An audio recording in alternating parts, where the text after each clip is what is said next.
Here we go. Hey, Yes, we did it. we did it. Hi, my dear. Hey, Justin. How are you? I'm great. How are you doing during these times? I'm good. I'm good. It was fun trying to get this going. We always joke how you have like the superpower where you make energy, like electronics stop working. And for everybody that's watching this right now, we were trying to go online and my computer just shut down right in the middle of it. So, uh, Julie's power is real. Emily's got some of that too. Yeah, she sure does. It's not a power. All right. So for all of you who are tuning in, thank you for joining me. I've been trying to take this opportunity to talk to people that I love and I respect, who are experts in their given fields, and who maybe can help ease some of the collective anxiety and the fear and a lot of the energy that's going around right now. And who better for me than someone I've been seeing for the last 15 years, and that's Julie Walker. And so, okay, so one of the first things that we got to talk about, because nobody really knows what this means, is so you are a medical intuitive. What does that mean for people? Like, how do Yeah, we describe what that actually even is? yeah. Um, First of all, I have to tell you, that's not a term I picked. Oh, what's the term you picked? I don't have a term. You just do your thing. I'm just like, let me look at you and see what's going on. Got it. Um, but it's something that people became very comfortable with. Doctors called me a medical intuitive. It was something they could like lock onto and feel comfortable with because I used to be a kinesiologist, and then that's something that they understood. So that's how they segued to it. Because everyone likes to have some term. But funny enough, nobody calls me anything. They just call me. They just call you. Yeah. All right. Well, then maybe I can help try to explain what I think you do Okay. from 15 years of coming to see you. So here's what I know about you, and then you can maybe talk a little bit about your, as we call them, your crazy eyeballs, which is I love to talk about. So you had a near-death experience when you were born. So in the womb, you had a near-death experience. I had two. Two near-death experiences. And you Mhm. were born with these gifts, and people throughout your childhood tried to figure out what was wrong with you, because you were a little bit different, because you were able to see things differently, and because you were born remembering both near-death experiences. Am I right? That's true. And they weren't called gifts when I was growing up. It was a problem. It was kind of like the girl in Stranger Things. They had you connected to all these machines, and they tested you, and they did all that kind of crazy stuff, right? I went to lots of kinds of doctors. Let's just say that. And Yeah. can you just briefly tell us about, because for a lot of people it's going to be very confusing how you can have a near-death experience before you're born. Yeah, actually, that's why I love to talk about it because I realized over the years, I've had the great privilege of working with other people who've had near-death experiences and it's part of my practice. But I don't think I've met anybody who had two near-death experiences or any in utero. And I think it's because we don't really understand what we are from the beginning. Mm, So, like for example, in neurology today, we know that 3 hours, within 3 hours after conception, your central nervous system is formed. So mm, you're fully operational from the beginning. It's just nobody knows you're here. And so you're taking in your mother's chemistry, you're taking on all the information, you're taking on how she's supported, her nutrition, her health, her state of emotions and mental stability, all of it. So you remember if something unnatural happens to you. You're not supposed to die before you actually have a personality or a life or experiences. So, in that regard, I think it's very difficult for people to wrap their mind around it. But that's only because we haven't embraced that we begin in the very beginning. And if we knew mm. that, then we'd understand that every human has a birth story before they're born, during gestation, and then there's that whole experience about what you knew there, what you took in, depending on your personal experience and your mother and your environment and how supported she was. That makes us who we are. Like, it's the beginning of perception. Mm.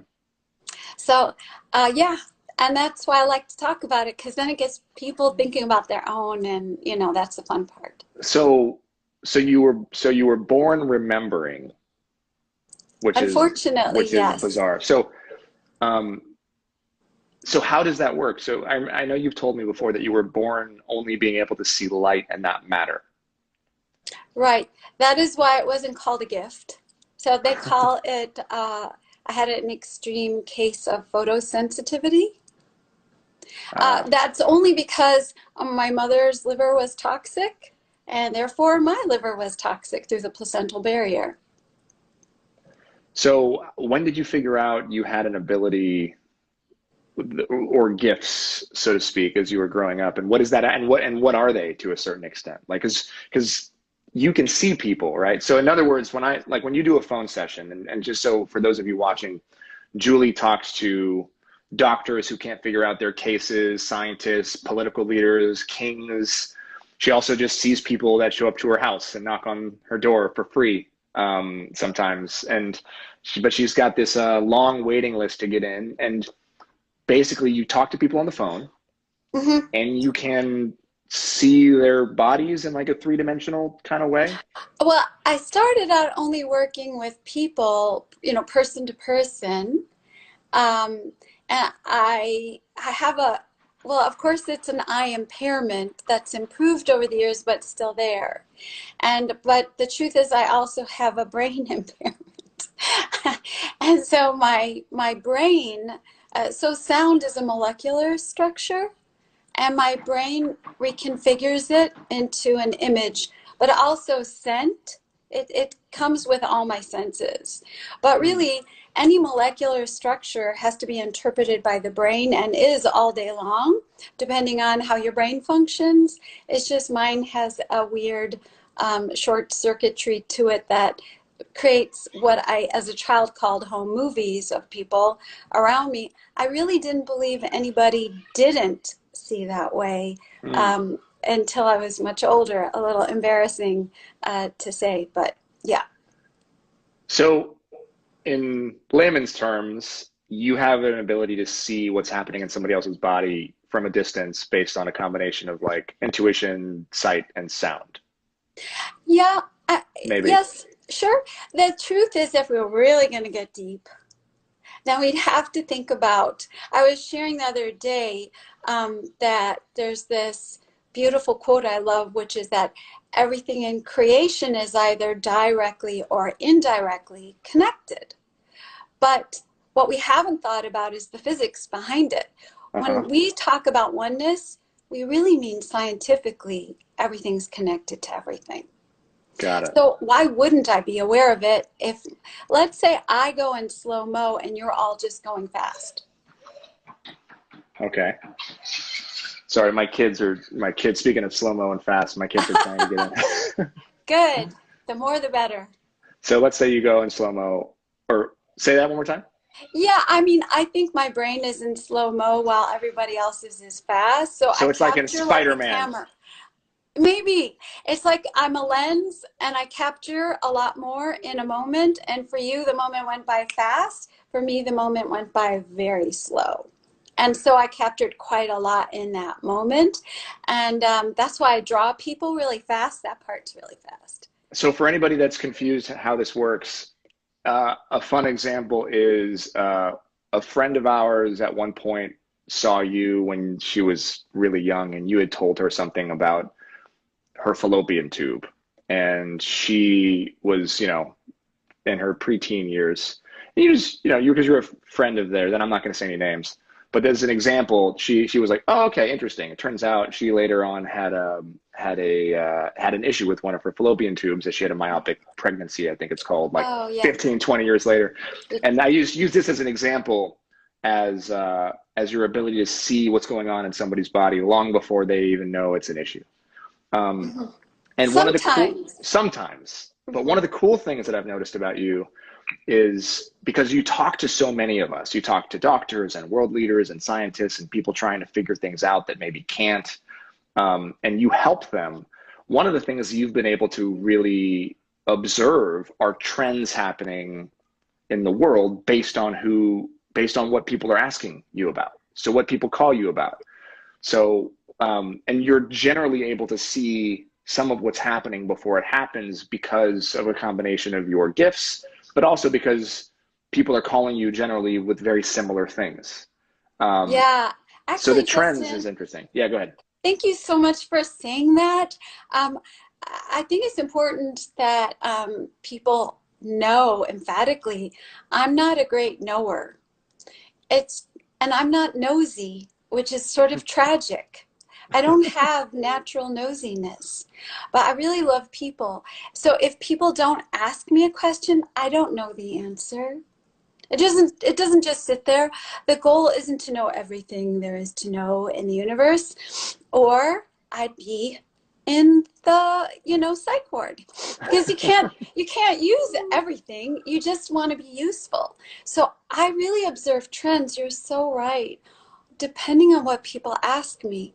But it's just a curious thing that people tend to ask me things in groupings, Mm, especially in different parts of the world. Like, so weird. 3 years ago, I shared I noticed the beginnings of the virus traveling here across thermal pockets and peoples. But I have a lot of clients in China.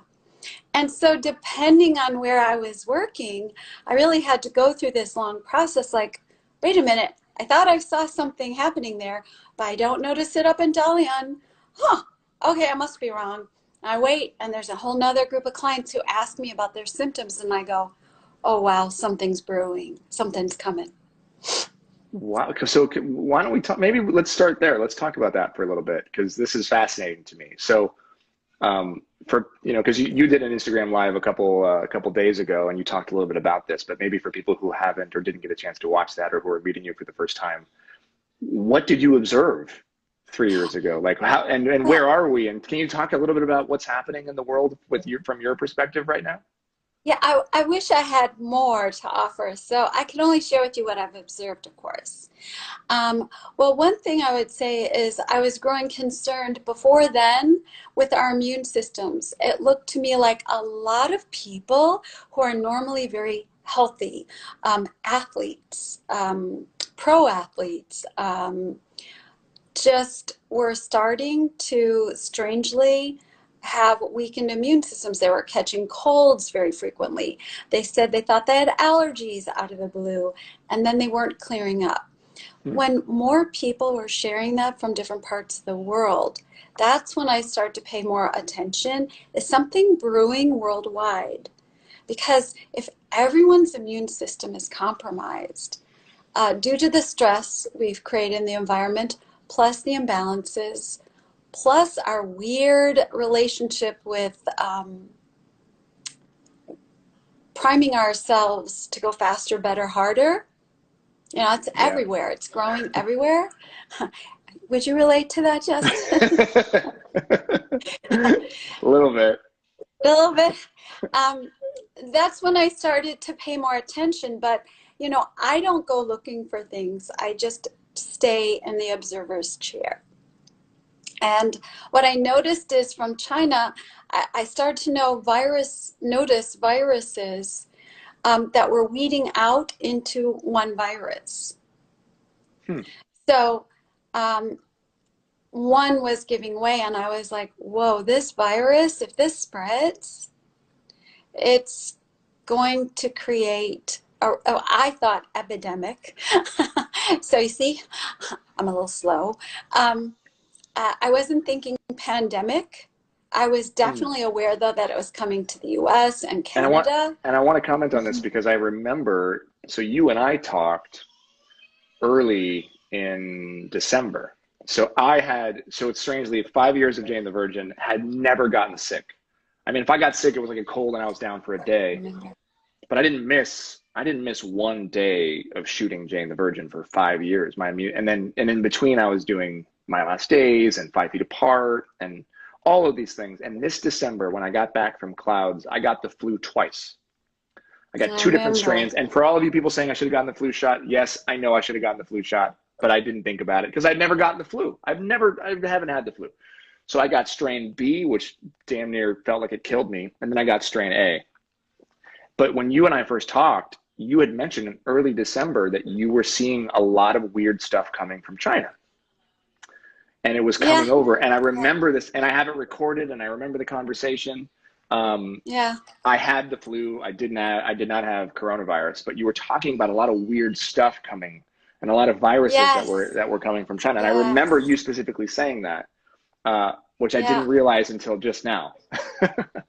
Oh my gosh. And Yeah. of course, um, I know that I am, for what it's worth, maybe nothing more than like a field researchist for human patterns. Like, that's it. And so I did share it with some of the bigger medical people I know and trust. And they didn't seem to, they were like, well, did you notice that? Very interesting, Julie. Next. So nobody really was interested, but I was really worried. But to me now, after everything has surfaced, I'm actually thinking it is the most wonderful opportunity that we as a species have had in a long time. We just keep missing the mark of why we're here, like over and over and over. And now, because of fear, we're starting to pay attention to each other. We actually care about what are the statistics in other places. Now, I know that's not the same thing as caring about people, Yeah. but that's what it's leading us to. It's a good baby step. Yeah, it's a really good baby step, but it's also something else.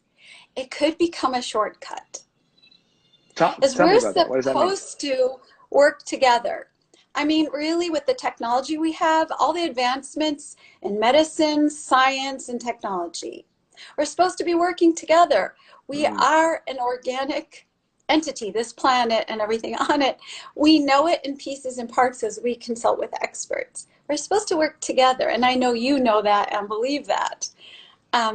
Well, this pandemic is putting us in a place where we actually know we have to figure this out together. It's the only way. If anybody doesn't cooperate, everybody else is in trouble. It's obviously, and you and I first met through the Baha'i faith, so we both are practicing Baha'is, and of course, one of the tenets of the Baha'i faith is the idea that we're all one, right? And it's an interesting time. One of the things I've noticed is I can't remember a time in my life where every country was dealing with the same thing.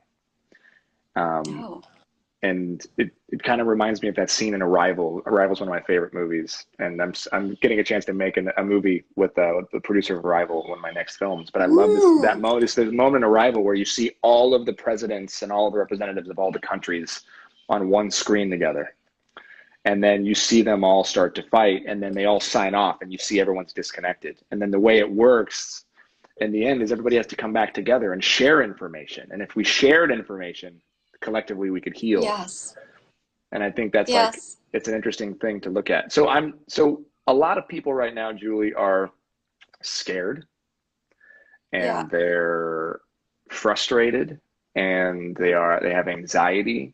A lot of people are being forced to look at things they haven't looked at. We're stuck in our houses. People have depression. What collectively can somebody watching this do that's dealing with any of those things? I mean, just anxiety is a virus in itself, and that spreads so fast. But how do we, what are some tools that we can use to, in some way, heal ourselves? Well, one thing I want to say, would you mind if I addressed it from a kind of a root place first, and then we could explore Julie, this is some your of time. those? You can address it any way you want. Justin, thank you. Well, I've been, thinking about what's been going on, and of course, all the fear is so, the most prominent feature of today is the fear. Mm. And fear is natural. I mean, there's nothing to be ashamed of or to deny about. Our first reaction is fear for our lives, but especially because if we have loved ones or people who are vulnerable or isolated, of course. But you know, if we really knew what the next world was really like, if we believed in an afterlife, knew what life was for and what we are, and then if we really understood what the next world truly was, we would not have fear, period. Because we would feel like we belong in our lives, and we would know everyone else belongs in life, and we would understand that it's like this is the workshop, but it's not the gallery. And the next world is more like the gallery. I only say because I spent more time dead than I have spent alive. I was dead a long, long, long, long time. So what does that mean? Because people that are just tuning in are going to be really confused when they just heard you say that. What does that mean, you spent more time dead than you did alive? In my near-death experiences, you're out of the time and space continuum. So you're out of your body at that moment. And so time and space are with the brain. Mm. And the experiences that I had, which were about the earth and us as a species, was really took place over such a long time that compared to it, my actual earthly life has not even a portion of it. So the entire experience, seeing humanity, which is what my experience was about from its earliest, well, let's just say that's a whole nother conversation. But for just our civilizations and how that really is one, different cultures, part of one species, to see it from the light is to know that it's perfect. And also the learning is the more we work together and remember why we're here and what's important, the more we will evolve with less calamities and viruses and things that we worry about, even natural disasters, because we're really very much in tune then with nature. Taking care of nature means taking care of our species. We haven't figured that out yet. And taking care of each other actually eliminates for a great deal, a great part, much of disease. Okay, you just said a lot of powerful stuff. Now, for a lot of people, there's going to be confusion on the near-death experience and what you've seen, but what you just said is really interesting. So in other words, the healing of all of this comes from us seeing each other and working together. Yes, quite simply, it doesn't have to be in some preconceived way. Creative as we go, organically. As we need to, we have to figure out what that looks like. Demystifying differences, start to wake up to our similarities, start to appreciate nobody comes from the golden age. There are no perfect people here. It's just us working it through together.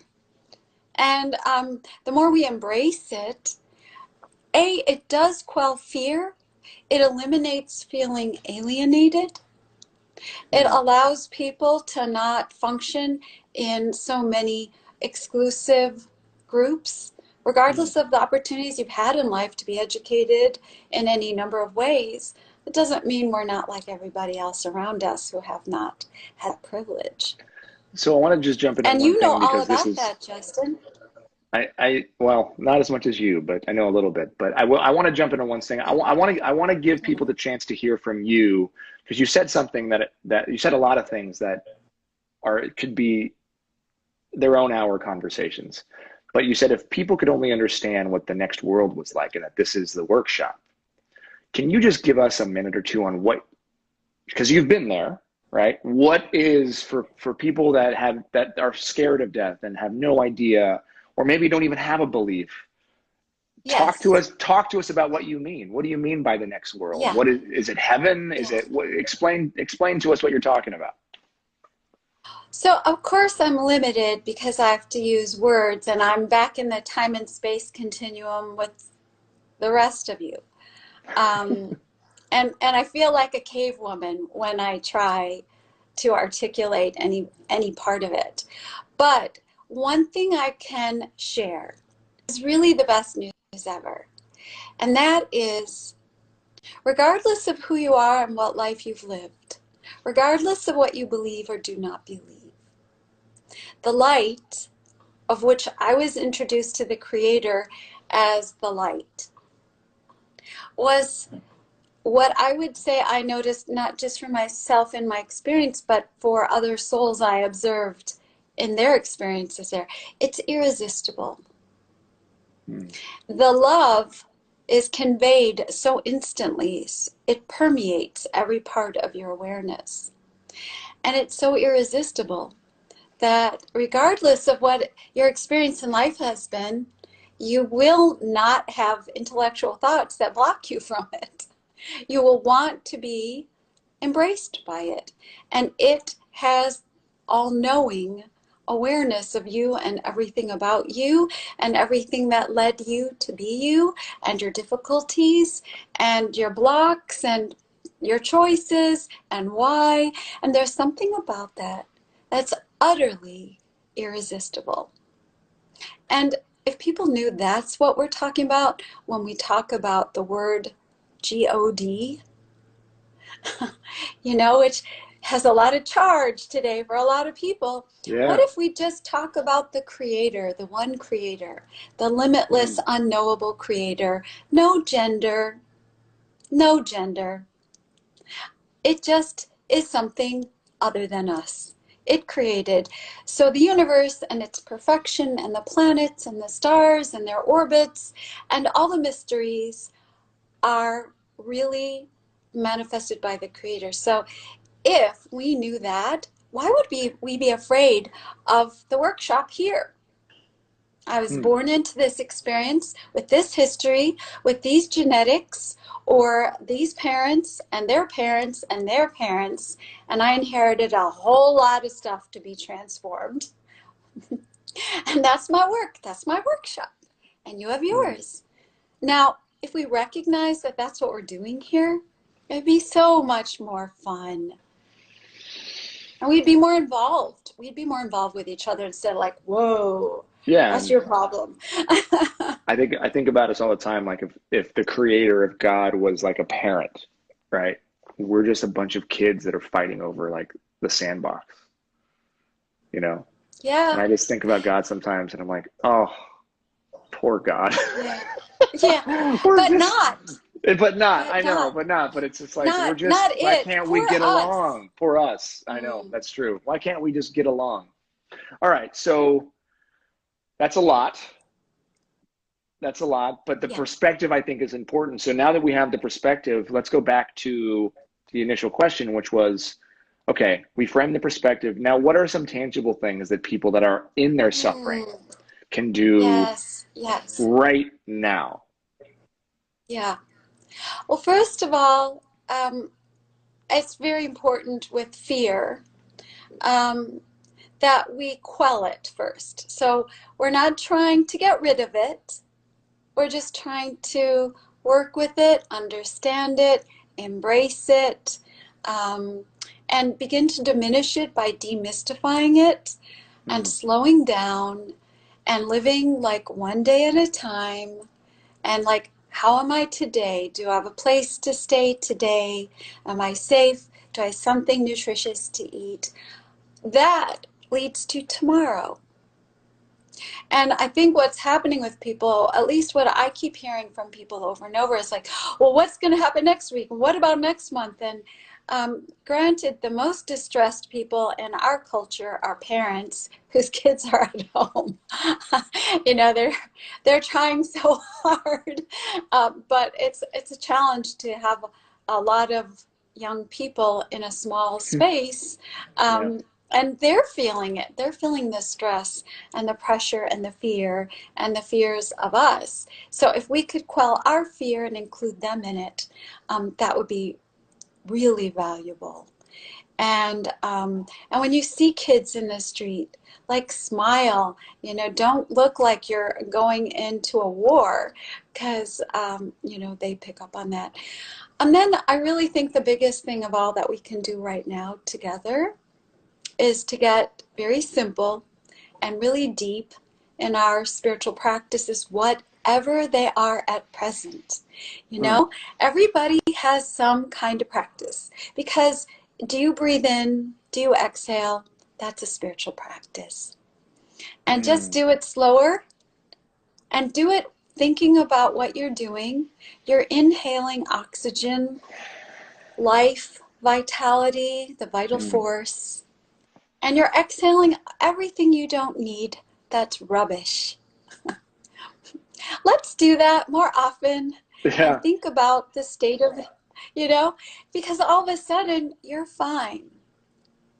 Mm. And if there are more things specifically troubling you, there's so many services right now that are on Zoom or FaceTime or Skype.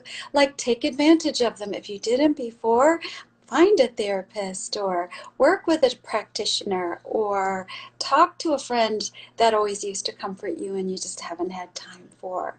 Mm. Connect with your family and just just embrace all the connections that are available. It's so helpful. All of a sudden, you're so not alone. And if you hear about someone's ridiculous stories, it's funny, funny, not funny, every day. And it makes you feel like your situation is just where it needs to be. Mm. Um, I also really think that going through a pandemic is going to sound like a funny thing to say, like, duh, Julie, but it's tiring. It's tiring to live in a pandemic with the awareness of it, that in itself. Yeah. So I really think we need to rest more and like embrace the pace, and it will help. You'll notice you don't have as many things to do as you thought you did. And that's a sweet feeling. We've been waiting to have permission to not be so overly busy. And I know a lot of people who are using this time to jump on those Zoom calls every day, all day. And Yeah. is that what you have to do right now? That's a really, Some, but not all day. that's an interesting thing you bring up. I was talking about this yesterday, um, about how the trap now is to get busier because there's more Yeah, access, right? You can do more in a day because you don't have to go anywhere. But that's the except, trap. hmm and also we're still avoiding what we are inside, which is really what we're afraid of becoming because of the pandemic. What we Mm. really are is a powerful being. A human being is such a mystery. And you need time to have, some kind of a spiritual practice to flush it out and develop it and then strengthen it. So, traditionally in the world, every culture has some form of prayer, Mm. some form of meditation, sometimes moving meditations. It doesn't have to be sitting still. Um, some form of expression of it. So let's practice what we are. It would be the most amazing opportunity in the world if we set ourselves that goal. I'm going to practice my practice, and then I'm not going to stop when the virus disappears. Keep connected. I love, one of the reasons I love talking to you is when you talk, I just kind of smile and I'm like, oh, it feels good. It's like honey. It just feels so nice to hear Thanks, such a Justin. positive outlook. And it's such a calming and beautiful way of looking at the world. And And, I want to make sure we're not negating the real struggle that's existing for so many people right now. But I do want to Mm. focus on the positive, because you can turn on CNN and Fox News and MSNBC and Mm. get the hard facts about all the people dying and all the things that are happening. But I just feel like there's such an opportunity for us to also balance ourselves with conversations like this and to think about the positive and maybe the healing aspects of what this is, for the world. Mm. And I want to Yeah, just, yeah, right. and I want to just say this because, and then I want you to, maybe you can weigh in on it because it feels really hippy dippy to a certain extent, but Emily and I have these conversations a lot. And we think about Mm. climate change and we think about the world and how half the world maybe doesn't acknowledge climate change. And you think about all these things that we're worried about that are also pandemic level threats or more to our environment. And you think about the ways that we're just going about our lives and putting money over, a lot of other things, spiritual things. And I just can't help but wonder if this was in some way Mother Nature, God pressing the reset button and saying, because I look Mm. outside and I see people, waving at each other and smiling at each other. And you see in LA, we can see the stars at night, right? And you've heard about, and you just wonder like, wow, is the earth taking a breath right now? Is it like, can the earth breathe? Like, were we cigarette smoke for the earth? And then suddenly it's like, nobody moved. Mm. Is that healing? I just want to just throw that out there and maybe just talk about it for a minute or two if there's a Yeah. version of that that resonates. Yes. Oh yeah, it resonates completely. I so agree with you. I really think that's what's behind all that's been happening. We could have listened, if you will. I mean, I don't think nature is separate from the creator. I think, nature is the creator's voice here. Hmm. And we've not been listening for quite a while. And so we have opportunities. Now, this opportunity is the most beautiful one we've had because we've missed all the others. It's the most benevolent way to not see what could get worse. And the wake-up call is is really about exactly what you're saying. Don't disregard the environment, nature, climate change. All of those things are simply a mirror back to us. Oh, you think that's okay? You know, Hmm. here's what the result of that is. Oh, now I don't want to do that again. We've been doing a lot of that kind of. But if we were all involved in that, can you imagine what would happen to weather, climate? Everywhere you talk in the world, I talk to people virtually everywhere, and I ask them, how are things? How's the weather? And they always say, oh, the weather is just weird. It's not what it usually is here. No matter where here is, that's the story. To me, Hmm. that's the end of the line. If the weather isn't the way it has been for centuries in virtually every place in the world, I mean, I had a friend who lived on an island, Tuvalu, which is almost, there's so much water covering Tuvalu now that people had to move away. I mean, Hmm. what? And so we just, in every regard, this is a precious opportunity to not have more scary loss. You know, Hmm.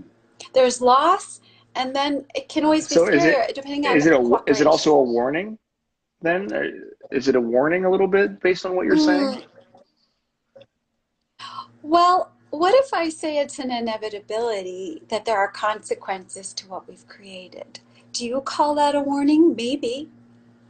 I Hmm. mean, I think people can get kind of holier than thou and pedantic about what warnings mean.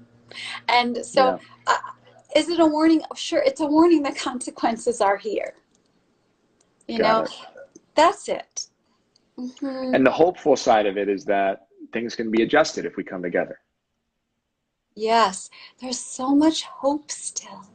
And even in terms of this virus, just one thing, this virus, they have found in research that wherever people comply with isolation, a lot of the more dramatic incidents, fevers, comas, go down radically. And Hmm. wherever people don't comply is where we hear a lot of scary stories.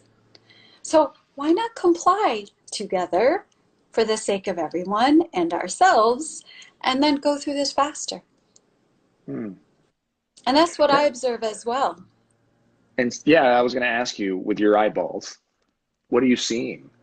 Or what are you seeing right now? Are you seeing us moving through this relatively fast? Are you seeing pockets where people are not listening and it might get worse in some places and better in others? Is it Yes, hopeful? And it's very hopeful, where we're able to convey what needs to be done and work together. I do think that it's really the lack of compliance that's, for example, compromised people in the medical fields who are working front lines, the heroic health workers who are really on the everyday front lines of dealing with this. Um, we're wearing people out who are our most precious resources right now. And mm, part of it is that people just aren't complying. I talk to people in hospitals, and people have already been diagnosed instead of staying home or going out. And it just is going to slow the process down and create a lot more drama. So if we thought differently, if we thought about ourselves as connected, I think it would change the way we look at it. And also, there'd be maybe a number of other resources that would become available, instead of mm. wearing out what we've got. Can I ask you some questions from the audience? Do you have a few more minutes? Sure, Okay. I want sure. to. So we have a fairly young group of people that have written in. Um, this is a good one. This is from Katie. Katie says she's 5 months pregnant and she's so anxious about everything. How can she stay sane and calm right now? Oh, hi, Katie. I'm so sorry. That's terrifying. Um, I have 3 kids of my own, so I know that feeling of being in a precarious situation. Um, well, for you personally, I think you're doing everything you can physically. So now what you have to do is just be um, trust that isolating yourself is enough. Um, all I would say I notice about you is you tend to be very sensitive and nervous anyway. um, Reach out to like your tried and true people. Like, don't do this alone. Don't try to be brave. Don't try and I'm supposed to be mature. I'm having a baby. Uh, let your feelings out with at least one person you trust. That's what I would say. That's a great question because Wow, really physically, she's safe. She's doing all the right things. Katie, you just got You a know, cautious. Julie Walker reading. When her eyes go up like that means she's looking at you. I just saw it happen. That's pretty cool. I didn't know you were going to actually go into Katie. That was really awesome. So there you go. I thought you asked me to No, I do did. I that. Is love that that. what you? I know. I love it. But it's so cool to see you work even from like Instagram live. I guess I'm still a kid about that stuff. I just find it so Wait, fascinating. then if you, Um, Justin, no, this if is you exactly wanted me it. to do Katie wanted to know. okay, No, no. okay. I didn't know I'm if you were sorry. going to do that or not. So Katie asked, and now Katie got the answer, and I love that. So Katie, uh, way to go. Cool. Um, so I want to let's see here. Okay, well, this is a good one. That's a general one. But Kristen's saying, I've been thinking a lot about mistakes I've made over the last year, and is now a good time to reach out and apologize to all the people that I've wronged. Oh, wow. It's It's a cool question. bullseye. Such a great question. I love your integrity. I love your courage. And here's what I would say. I can't answer this generically to all people asking themselves that question. But specifically, what I would say to you is um, yes, it's a wonderful time to do it, except for those who aren't ready yet. So Mm. remember when you've made some decisions that have been hard on other people or wounding, you have to make sure that they're ready to receive that. amend making. In due time, you'll hit your whole list. But what a courageous lioness you are. Yeah, Mm. do it and be ready to start fresh. That's really That beautiful. was I loved that question. I love that Thank question. you. Yeah, Um, it's so inspiring. there's so many here. All right. Here's one. Um, this is from Roshni. She says, with being stuck at home 24/7 right now, I'm having a hard time fighting lethargy and a lack of productivity. Do you have any Mm. suggestions to help motivate or energize us? And I think she's asking for herself, but as a whole, like there's a lot of people are having the opposite. They're not feeling busy and they can't get out of bed. Yeah, yes. I'm telling you, it's exhausting to go through this. Specifically, I would say do not try to do more than you can right now. Mm, Like, it's not lethargy. It's not your lethargy. It's the lethargy that the climate is bringing, the general climate, the social climate. Um, the burden, the fear, the anxiety is exhausting. It exhausts our adrenal glands. So please just rest yourself. Don't try to do more. And that's what I'd really say.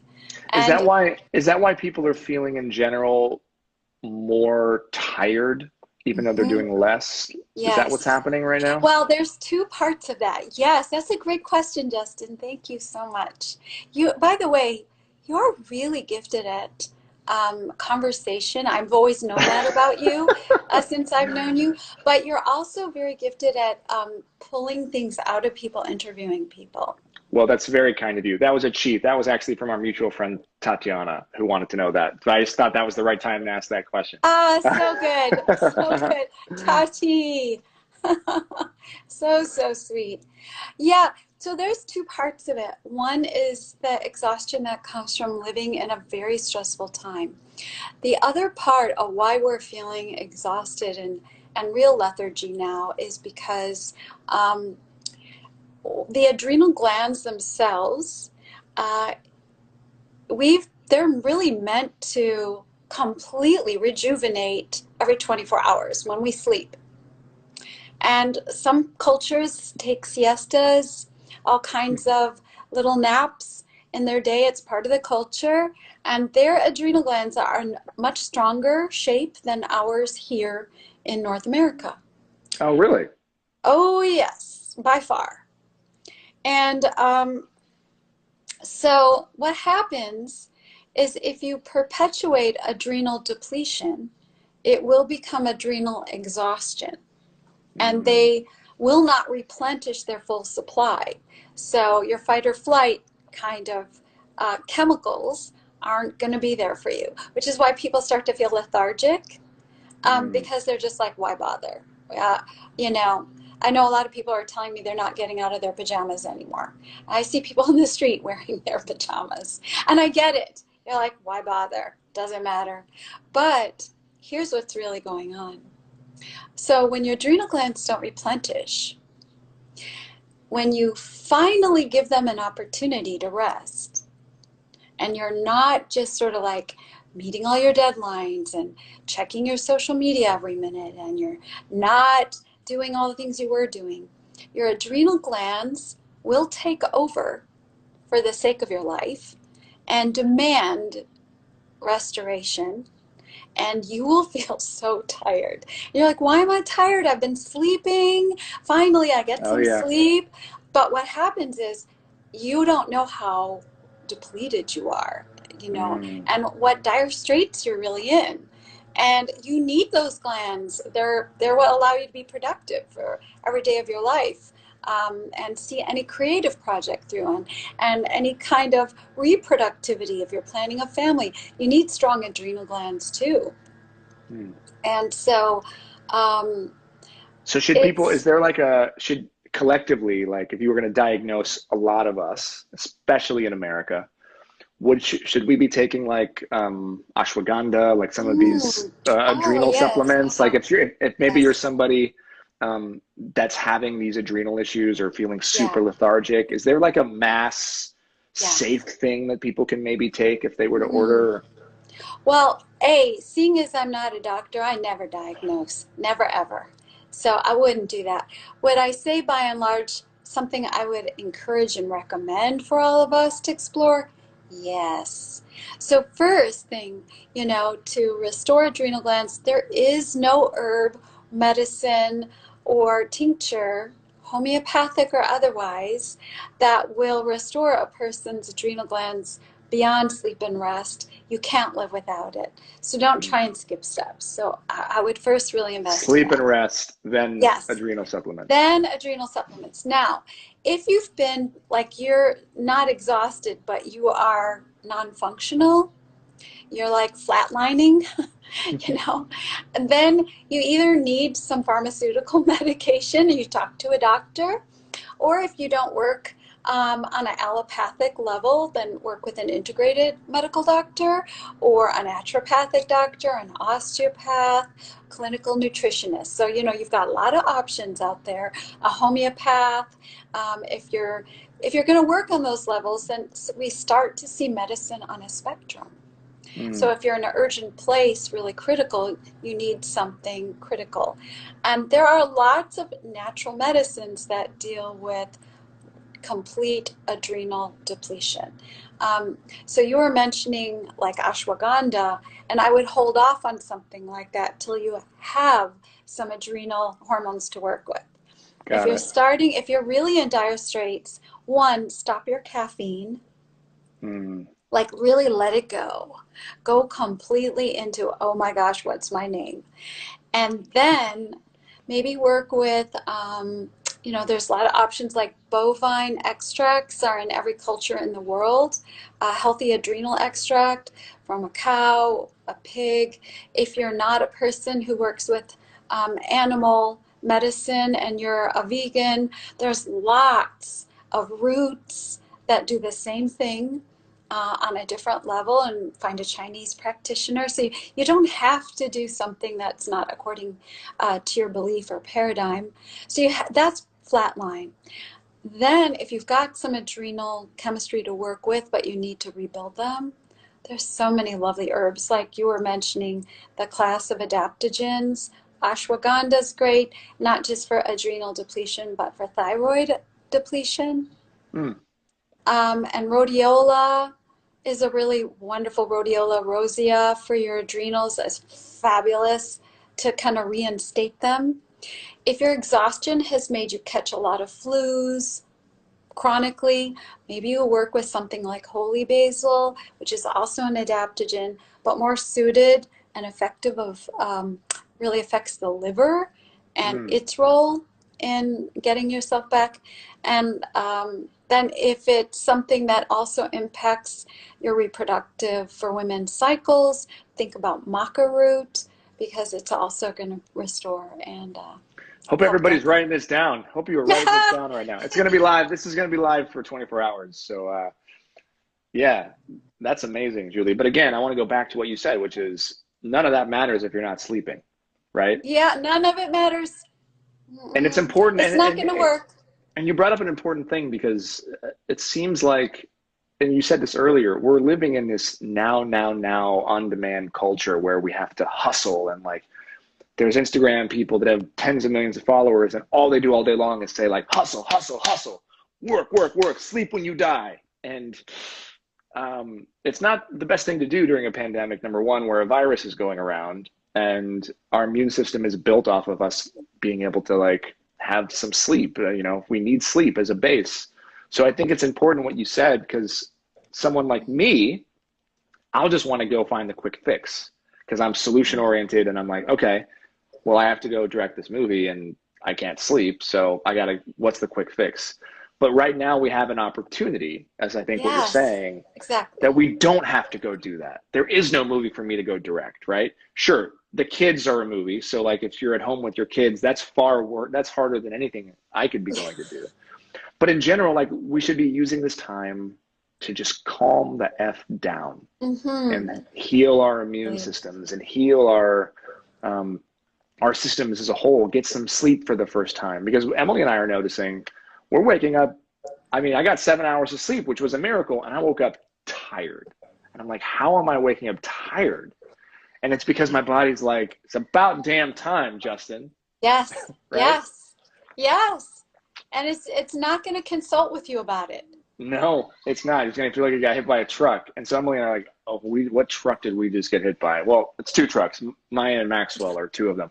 I know you, so I know you're working still and taking sessions. How much more time do we have with you? Because we're gonna get kicked off here, I think, pretty soon. Uh, I can go with You want you to just do one? when You you're want to just do ready. a couple more questions here? Sure. Um, okay. There's a lot of relationship things here. And I'm imagining Relationship. a lot of relationship questions. I'm imagining you're seeing a lot of trends that have to do with relationships happening right now. Oh, that's yes. We're in Hmm. quarantine with our partners.